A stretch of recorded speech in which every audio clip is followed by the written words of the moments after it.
Now, we want to encourage employees to please follow the chain of command when it comes to treating with a grievance procedure. That is, if you have a grievance, I would advise you to first go through the chain of commands. That is, you first go to your initial supervisor. If you have no redress there, then you could probably go to the HR manager and so on. I would also advise you to please put everything in writing, simply because most of the times it ends up being a he says, she say. So always do a follow up via email or letter to the relevant authorities so that they know that should you now take the step that having to go to a trade union and so on, that they cannot say you never came to them. It must be clear to the employer that you have taken all the steps and that you have received no redress, and therefore now you have gone to an external party for assistance. For Yeah. redress. So, one of the things I completely thoroughly appreciate that there is usually a chain of command, but some employees work in smaller organizations where there's not necessarily an HR department, Yes.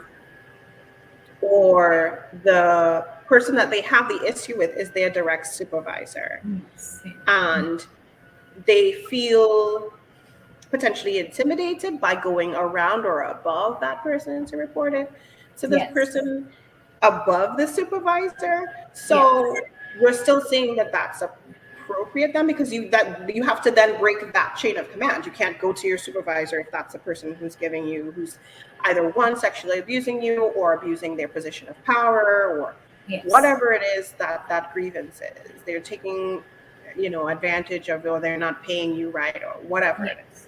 What do you suggest? Yeah, that is a very Especially good when there's no question. HR department. I think Yeah. that's when things kind of get a little shady in Yeah. behavior. Yes, of course. Yeah, thank you for raising that. There are organizations where there isn't a proper structure where they can go to an HR manager. What I would say still to that employee is to pen a letter or write an email to even the person that you have the issue with. If you feel that you're not a person that is approachable, you can pen a letter to them or you can put it in writing. So at no point in time can they be surprised that they didn't know you had an issue as it relates to how they interact with you and so on. Uh, now, the thing is, when you decide to go to a trade union, there's hardly any time looking back to say that, okay, maybe I should have done it this way. Now you put the employer at an advantage to say that you did not follow the chain of command, if you understand what I'm saying. So even though it's very acrimonious, you want to know that you've been following everything to the letter. I know that it's very, very difficult. I mean, we have cases where the employer is actually violent, physically violent. That And was they, going to be like my next thing. What about, yeah, when they're looking to yeah. get back at Yes, the you? employer is violent, and in that case, I would not advise the employee to even write a letter because, of course, once you do that, expect further victimization. And Mm-hmm. while I'm on the topic of victimization, I just want to say quickly when employees go to an organization for redress concerning their matter, they would say, I'm being victimized. Can you help me? Hardly ever trade union could actually help somebody who's being victimized in the sense that we can't call the employer and say you need to know how to talk to the employee, or you need to stop shouting at the employee, or you need to stop Okay. slamming the door. That is not a trade dispute. We cannot go to the Ministry of Labor with that.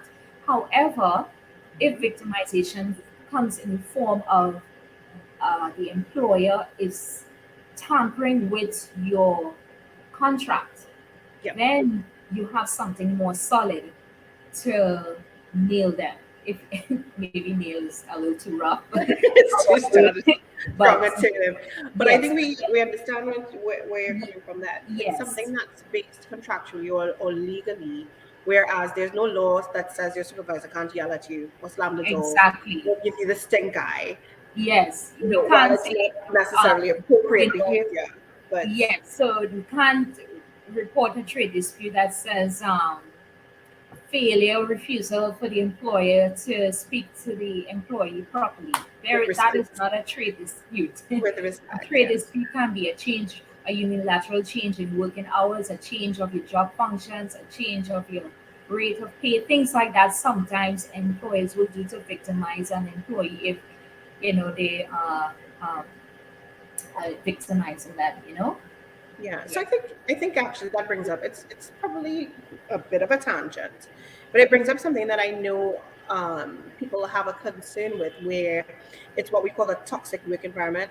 So technically, the supervisor or the manager hasn't really done anything that could be taken legally. Action, you can take legal action against in any form or fashion, but they've created an environment that no one really wants to be in, but people feel Yes.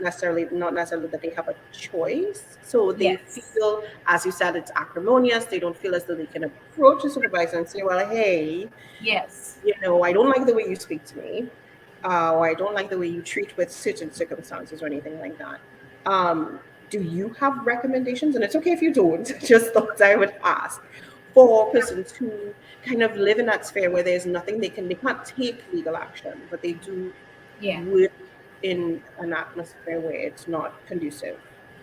Yeah. I don't understand. Also, yeah, what I would recommend a employee to do if they're not happy um, with a toxic work environment, there's hardly ever one person to change a toxic work environment. Mm. What often happens is that that person just leaves the organization, and it may Yep. not be the best solution, because if you're planning on going to a next phase of employment, you just don't know um, what you're going to meet, right? Mhm. So, my advice to any employee in a very toxic working environment is to educate yourself as it regards to employment laws. Know Mhm. what your rights are, because anytime an employer is probably victimizing you, sorry, or you feel that there is no redress as it relates to your issue, and you know your rights, it's sometimes it puts the employer in check, and they say, you know what, I can't really play with this employee because they know. But when employers know that well, I would say 95% of the times employees don't know their rights. Yeah. And employers, tend to take advantage of that. So my thing is, and to employers as well, to become very knowledgeable in your employment rights. My thing is not just about who's right or who's wrong. I would like both parties to be empowered. That even though an employee may have an issue, they don't always have to run to a lawyer or run to a trade union, because they of themselves would have that knowledge. Now, there are circumstances, many circumstances, in which the employee will not be able to treat on their own, and they would still need a representative. But, sometime in the initial stage, if an employee knows of their rights, then, it kind of helps them, a bit better. It it ends up being a simple conversation as opposed to something long and drawn out and in quotes.